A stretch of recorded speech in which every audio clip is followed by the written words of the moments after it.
nüüd õpilased püstitasid uurimisküsimuse, kuidas sõltub keemilise reaktsiooni kiirus ainete sisaldusest ehk kontsentratsioonist lahuses. Ja neil oli magneesiumi mingi lint ja väävelhappe lahus.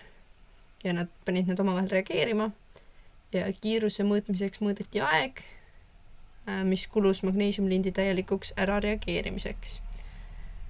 Ehk siis nüüd nad tahavad, et me teeksime graafiku nende andmete põhjal. Ja märgi teljed ja vali sobiv mõõtkava ja ühel teljel olgu kuluv aeg ja teisel massiprotsendiline sisaldus.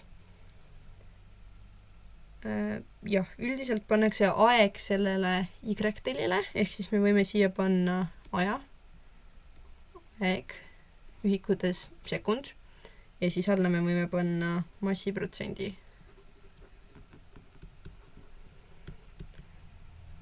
Ja see on ju protsentides. Ja võib-olla ka kirja panna, et see on väävelhappe. Nii et H2SO3.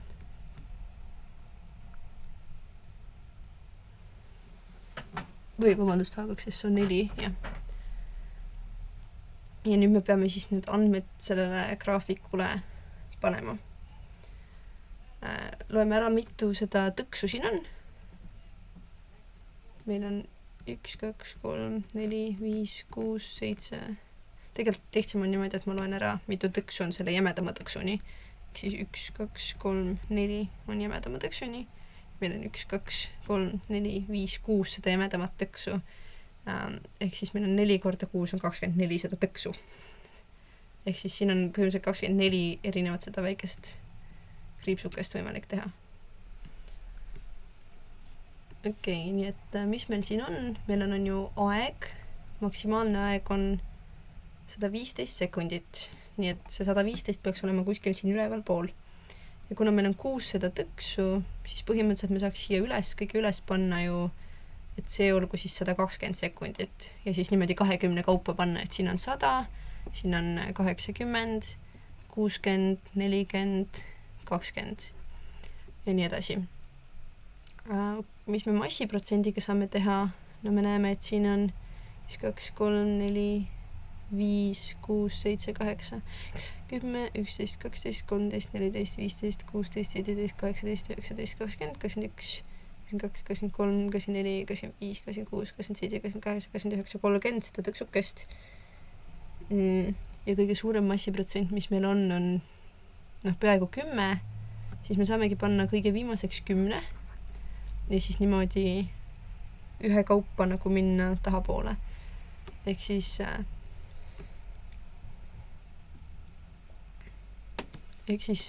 siia 1, 2, 3, 4, 5 juurde panna 9, siia panna 8, 7,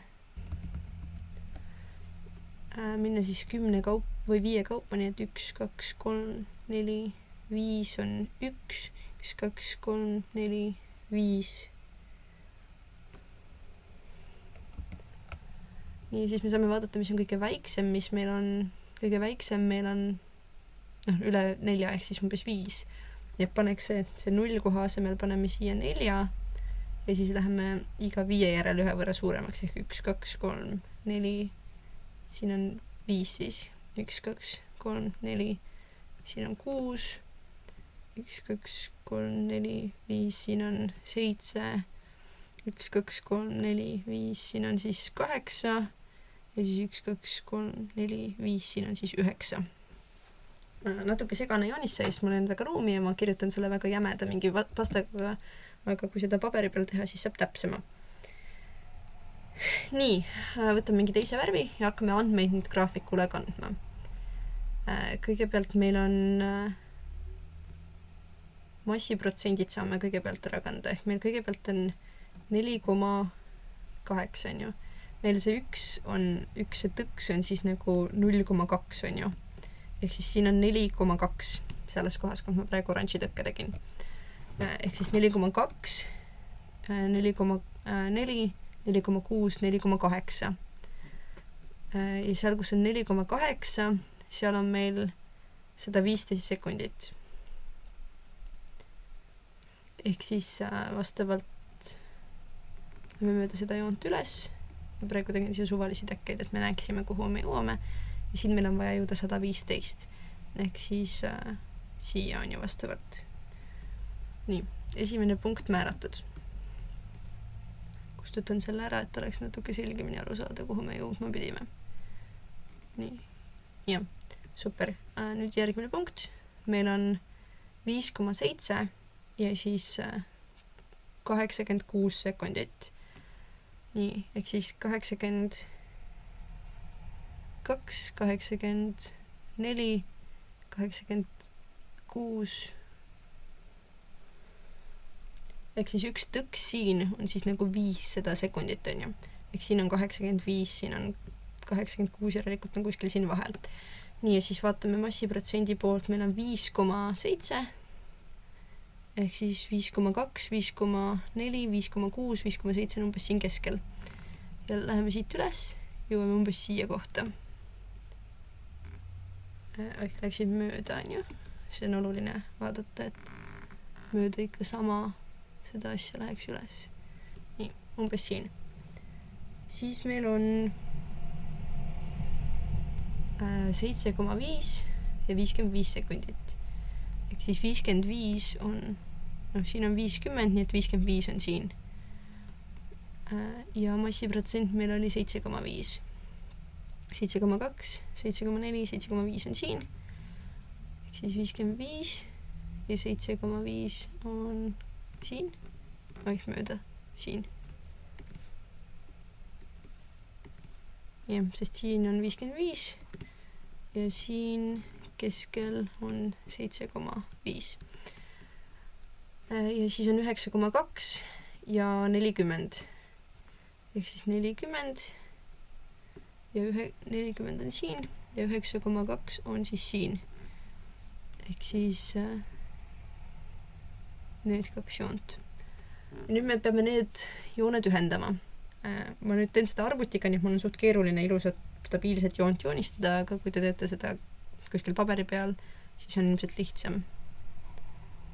Et et need punktid peavad olema nagu suht ilusti ühendatud. Nii, see tehtud. See tehtud ja siis viimane.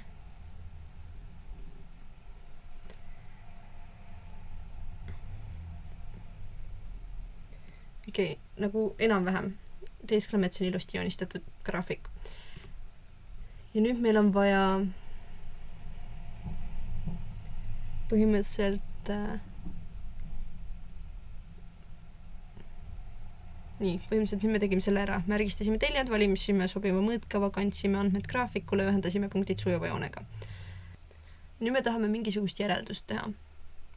Mis järeldust me saame siin teha on see, et kuidas see massiprotsent mõjub. Okei, me näeme, et mida suurem on massiprotsent, on ju, seda kiiremini see lint ära reageeris. Ehk siis selle saabki tõenäoliselt panna siia vastuseks. Ehk siis mida suurem on selle väävel happeprotsendiline sisaldus, seda kiiremini keemiline reaktsioon toimub. Nii, ja siis vaatame C-d. Hinda enda koostatud diagrammi põhjal mitu sekundit kuluks 70 milligrammi massiga magneesiumlindi reageerimiseks selle 6,4% väävel happelahusega. Okei. Teistel oli mass ka 70, on ju, nii et see sobib meie graafikule. Nüüd vaatame, et kus on 6,4. 6,4 on 6,2, 6,4 on siin. Me lööme seda joont üles, jõuame siia. Siin meil on ju 70 umbes, nii me saame panna umbes 70 sekundit. Umbes 70 sekundit. Nii nimeta katses kasutatud mõõtvahendid. Nad mõõtsid on ju kellaga, nii et saab panna mingi kella või stopperi. Mis siin veel oli? No ja tõenäoliselt nad kaalusid on ju seda mitu milligrammi neil oli, nii et neil oli ilmselt mingisugune kaal ka.